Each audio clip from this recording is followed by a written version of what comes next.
there is no widespread agreement as to which written work should be recognized as the earliest example of a time travel story, since a number of early works feature elements ambiguously suggestive of time travel. Ancient folk tales and myths sometimes involved something akin to traveling forward in time. For example, in Hindu mythology, the Mahabharata mentions the story of King Raivata Kakudmi, who travels to heaven to meet the creator Brahma. When King Kakudmi returns to Earth, he is shocked to learn that many ages have passed. Fiction aside, here is my list of top 5 people who may actually have traveled through time.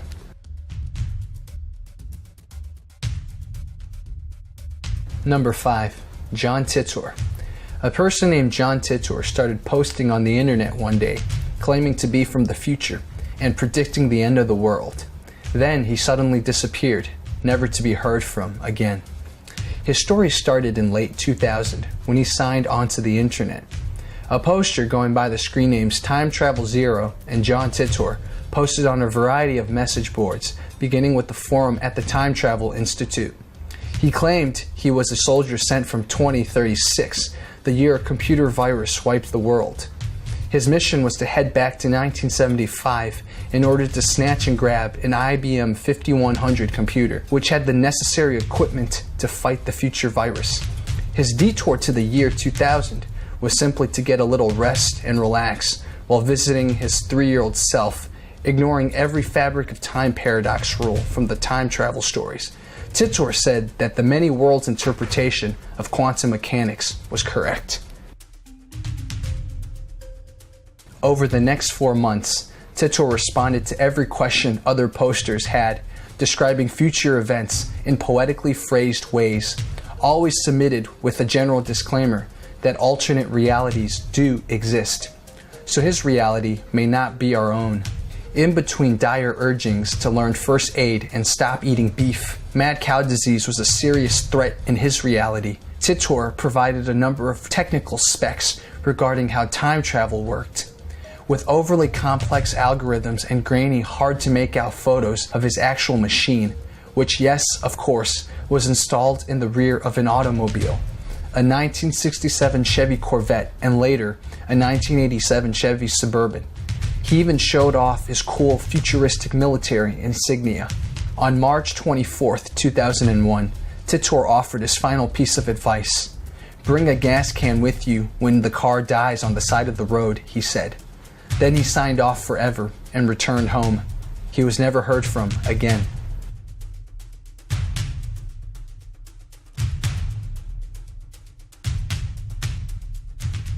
And number 4, Andrew Basiago. In 2004, Washington-based attorney Andrew D. Basiago began telling his story of a top-secret organization called Project Pegasus. Although he was only 7 years old at the time, Basiago claims he had from 1968 to 1972 participated in a number of bizarre experiments that took him on journeys through time, space, and potentially into parallel universes. The mission was to study the effects of time travel and teleportation on children, as well as to relay important information about past and future events, quote, to the U.S. President, intelligence community, and military. According to Basiago, children were recruited specifically for their ability to adapt, quote, to the strains of moving between past, present, and future, end quote. While Basiago claims there were several time travel devices at work during these experiments, the majority of his temporal adventures can be attributed to our old friend Nikola Tesla. Documents allegedly retrieved from Tesla's New York City apartment after his death in January of 1943 revealed the schematics for a teleportation machine. Using something Basiago calls radiant energy, the machine would form a shimmering curtain between 2 elliptical booms.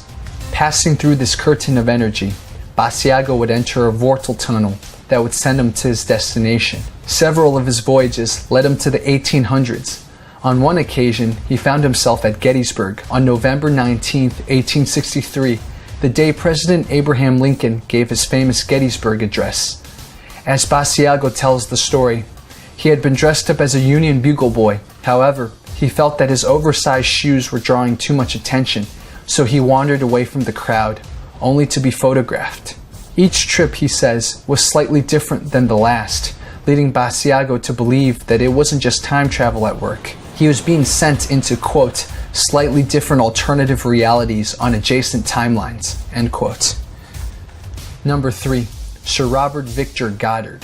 In 1935, Sir Robert Victor Goddard was flying to Edinburgh from Andover, England, and while on this perfectly ordinary flight, he passed over a dilapidated airfield in Drem, Scotland. This place had long been abandoned, to the point where foliage had overtaken most of the area and cattle had made themselves at home. That's what Goddard saw as he flew over, a farm with a whole lot of nothing going on. So he continued on his way until he reached his destination. A few days later, Goddard began his trip back to Andover. He took the same route, which would lead him once again over Drem. But before he could get there, he ran into a peculiar storm. The storm clouds were yellow.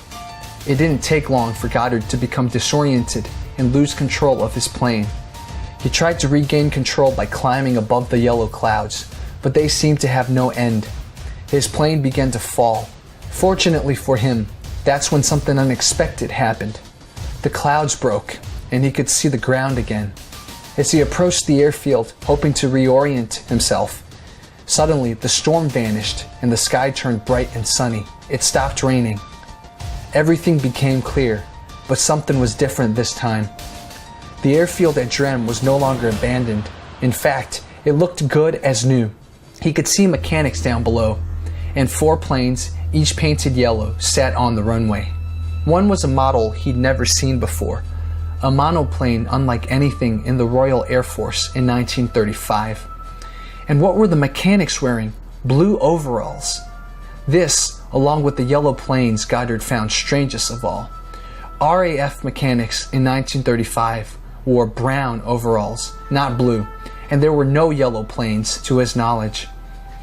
Goddard didn't have much time to think about it, though, because he was flying too quickly to truly understand what he was seeing.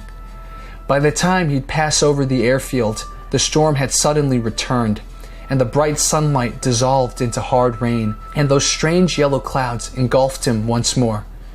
Once again, he found himself battling for control of his airplane, but this time he won and was able to land safely at his home base. The final twist to this bizarre account. In 1935, the vision that Sir Victor Goddard saw at the Drem airfield actually came to pass. The RAF began to paint their training planes yellow, and a new monoplane, the Magister, just like the one he witnessed in 1935, joined the roster. By that year, even the mechanics' overalls had been updated to blue, and of course, the airfield at Drem had made a comeback.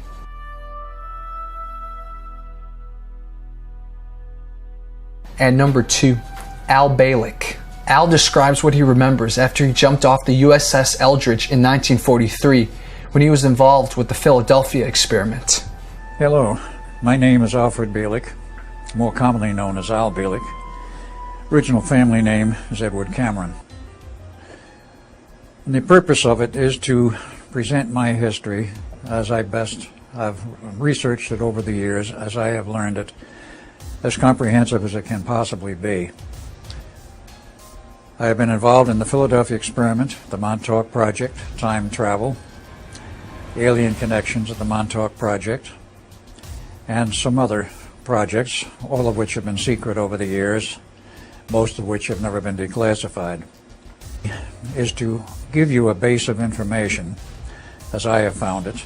Certainly not everything that may be known on these subjects, but all that I have acquired, which is over 11 years. When I first became aware of my involvement with the Philadelphia experiment in January 1988, I had no idea how extensive my use, shall we say, by the government has been, nor where my research would go. I have been involved in many radio presentations, over 50, such people as Art Bell, Mike Siegel, Mr. Jarvis, and others. And in terms of direct presentations before a live audience, over 50 around the world, extensively in the United States, in Europe, and in Australia. The subjects covered have been from the Philadelphia Experiment, the Montauk Project, mind control, some discussion of aliens, and related subjects. And they all fit together. They're trying to understand how they fit together, and the complex web which is involved is really the purpose of the CD, so that you, the viewer, may get some better idea of what information you have been denied by our government, been denied by the media, with a few exceptions, and give you a base of information so you can do your own research. Those of you who may be skeptical, because frankly the presentation is going to become rather bizarre as we go on with it. For those of you who are skeptical, I say fine. It is quite healthy to be skeptical, which means you don't accept either I or any of the other presenters on the CD say at face value. But go do your homework. If you don't quite believe us, which is, as I say, quite healthy, do your own homework, your own research, and I feel confident that eventually you will understand that what we are presenting is the truth. But that is for you to decide. The purpose is to educate. The purpose is to get you to think. The purpose is to help you to understand things which you may have wondered about for years, and which you have had only very sketchy information presented to you from other sources. He believes he has not been harmed or stopped because his time-traveling experiences locked him into his timeline. Somehow, by being here today, he, among others in the program, served to balance the effects they produced from prior time-traveling experiences. And at number 1, Leonardo da Vinci. When describing Leonardo da Vinci's scientific achievements, it's hard to avoid using the phrase ahead of his time. His careful observations and logical analysis in fields from astronomy to physiology seemed a world apart from anything his contemporaries were doing. And it took centuries for mainstream science to catch up to his insights.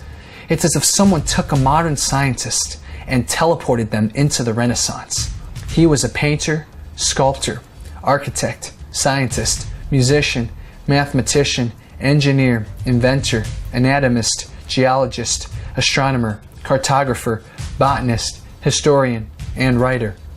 Leonardo da Vinci's work, covering a staggering range of disciplines, is still influencing science, technology, medicine, art, and numerous other fields nearly half a millennia after his death.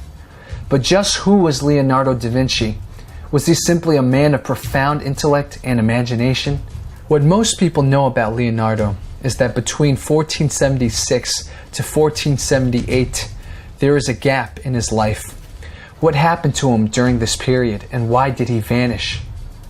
We ask this especially when it was precisely during this period when he was just beginning to come into prominence. How could someone like him go somewhere and that there be no written evidence? When considering all theories, what could explain such behavior? How could a man like Leonardo vanish without a trace for a period of time? Some believe that during his time away, he received tutoring from beings not of this earth. What we know for certain is that when Leonardo reappeared in Florence in 1478, his creative output reached a whole new level, going beyond art and extending to a number of other disciplines. He would produce aerial maps of Italian cities with such incredible accuracy. He would design and build the world's first self-propelled vehicle, and he would invent machines years and even centuries ahead of their time. What do you guys think? Which potential time traveler fascinates you the most? Please put your comments below.